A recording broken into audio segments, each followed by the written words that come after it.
Name something your lover might have the key to. Handcuffs. Hank. You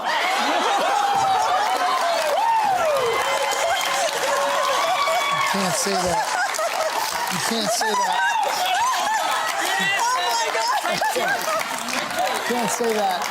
You can't say that in front of your parents. That can't be your first answer. I mean, can I leave? I'm gonna leave.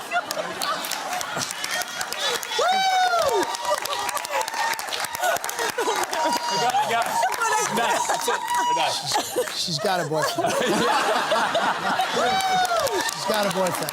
Show me handcuffs. Oh no. Oh no. That's even worse. That's even worse. No one else thought like you. And the funny thing is, you were so handcuffed.